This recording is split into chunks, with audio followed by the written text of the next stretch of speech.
officially attacked, surprise attacked in Gaza by Hamas. This is the first, and then a couple of hours later, Israel officially declared war on Hamas. This is the first official declaration of war by the state of Israel since 1973, when they were first surprise attacked on the holiest day of the Jewish calendar. By at that time, it was Egypt and the combined forces of various Arab countries. As we know, that was the closest Israel came to ever being defeated by one of its enemies because of a lapse in Israeli intelligence. They failed to strike and they were attacked. This was similar.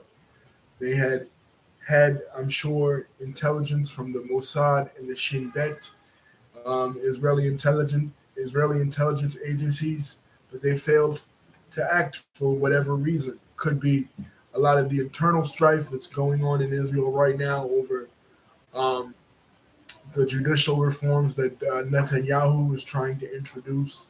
Could be the fact that Yom Kippur, the holiest day in the Jewish calendar, just passed. Could be a lot of the protests that are going on a lot of the divisiveness in Israeli society. But for whatever reason,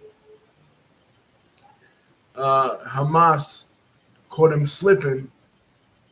Caught the Israelis asleep at the wheel, and now Israel will pay the consequences, and so will the residents of Gaza. A lot of people on my channel are, uh, you know, dueling, uh, dueling support. Some supporting the Israeli side, some supporting the Palestinian side. Of course, for the Israelis, like I said, this brings back memories of the Yom Kippur War in 1973 when Israel came this close to being wiped off the face of the earth because of that surprise attack. I don't think this surprise attack is as deadly. I mean, I know there were several missiles that rained down upon not only Israeli settlements near the Gaza Strip and near the border with Egypt, but also in major Israeli cities like Tel Aviv. You know, you know what I mean. So that's pretty scary when you think of it, especially when you consider the history of the people that we're talking about, the Jewish people, and what historically you know Jewish people have been faced with. Again, I'm not going to rehash my various opinions about land claims and who's in the right and who's in the wrong. I just feel like this is a terrible attack. I don't necessarily I don't stand really with anyone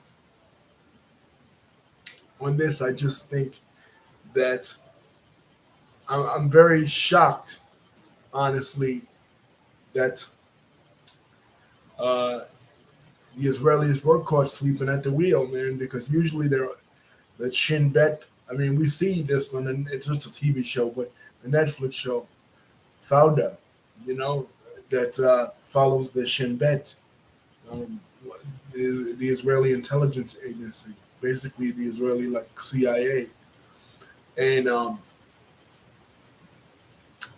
they're pretty on top of things when it comes to targeting these terrorists, be they from Hamas, be they from Hezbollah, other terrorist groups around that area, and they weren't able to catch it this time. They were caught slipping, and that's you know unfortunate and that's sad.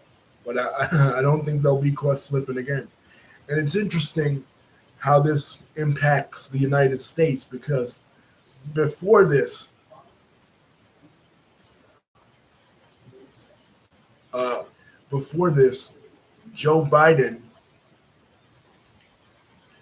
and Netanyahu were having some conflicts. Obviously, Joe Biden, a Democrat, a left winger, obviously his political stance is anti Netanyahu was a right winger and an ardent uh, Donald Trump supporter, and uh, because of Netanyahu's actions within the government, the overhaul of the judicial branch of the Israeli government, and appointing certain right wing extremist right wingers in his government, like Ben Gvir and Smotrich. Uh, Biden had a lot to say about it, and Biden had issued issued a basically a not an edict, but like had basically come out and said that Netanyahu was banned from uh, White House visits, and for the first time in like 75 years since Israel's existence, there seemed to be a strained relationship between the best friends of Israel and the United States. But now this has happened, and now the United States needs to be very cautious. And it's crazy too because I was thinking, and now the friendship is renewed. Because never forget, guys, that one of the reasons why the United States is an ardent supporter of the state of Israel, not the primary reason, but I say one of the reasons, one of the most important reasons is because of Israel's strategic location. There are very few allies, true allies, when it comes to the region of the Middle East, um, of the United States. Yeah, there are allies in terms of, trade, in terms of, the petro states like United Arab Emirates or Saudi Arabia, which is a tenuous ally because although the regime of Saudi Arabia allies with the United States, philosophically, they really don't. And there are a lot of Islamic militants, as we talked about in this channel before, a lot of times could probably could possibly overthrow one of these days, hopefully not, the Saudi regime and Mohammed bin Salman. So they're an ally, kind of. The other Gulf states that are petrol producing states are also allies, kind of. But there are no real true allies in terms of being a democracy and being a government that is modeled on the model of the United States in the Middle East, except for Israel. And that was strategic during the Cold War against the Soviet Union from the 1940s to the 1980s, and that was strategic. That was strategic during the 2000s and the War on Terror because we needed um, those allies and we needed those those bases. Remember that, you guys. Remember that Israel is one of the few nations.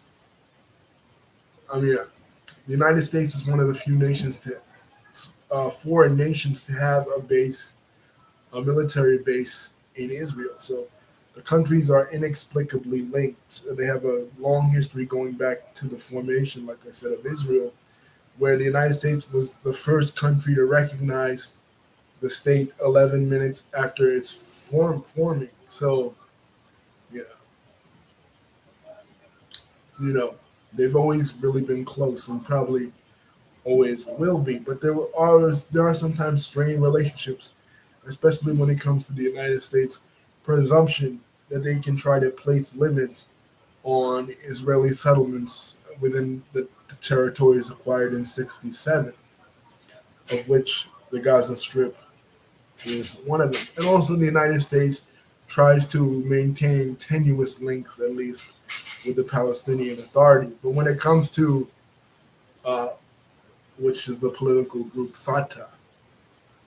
Remember, Palestine the Palestinian Authority, as far as politics, is divided into two: Hamas and Fatah. One which Israel and the United States recognizes, the other is considered a militant terrorist organization.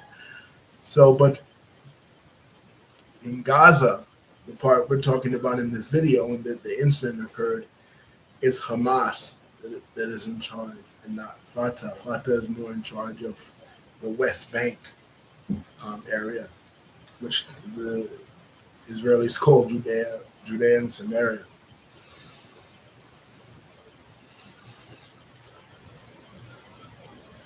So I mean, we'll have to see what happened, but this is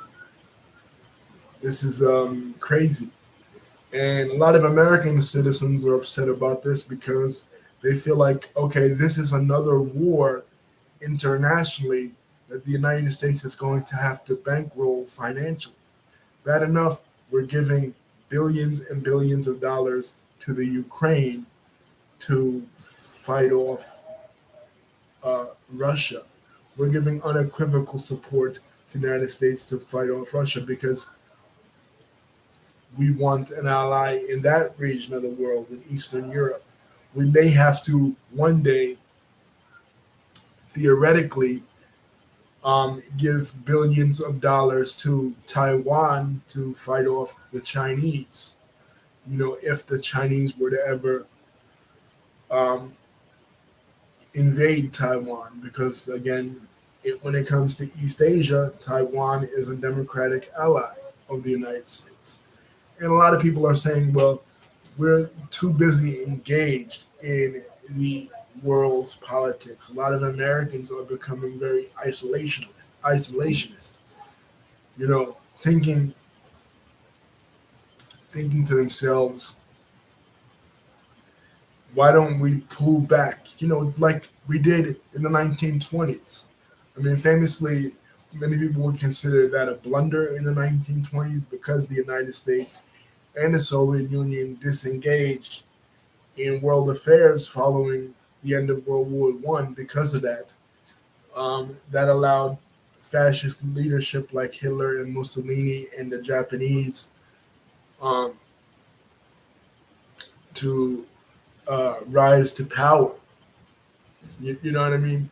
Because the two biggest world powers in the world, the Soviet Union and the United States, were not really paying attention. I mean, the Soviet Union under Stalin was paying attention and was warning the world, was trying to warn the British and warn the French and warn other European governments, but they were appeasing Hitler.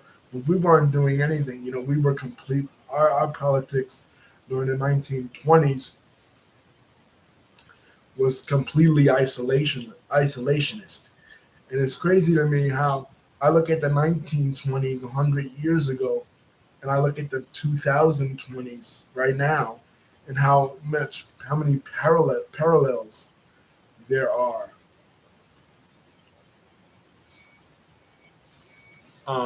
to between the two when it comes to international arms building, um, uh, uh, an environment of uneasiness when it comes to certain world powers, especially um, autocratic ones. Like you swap out Japan and Germany, and from 100 years ago, and you have Russia and China from now. You know, you swap out and just like I said before in other videos, the push to nationalism. You know, the push of nationalism in various ethnic groups around the world, whether it be in the United States with white nationalism or black nationalism or um, Kurdish nationalism or uh, the nationalism of the Uyghurs in China. You know, these little marginalized minority groups around the world, and there's a lot of tension.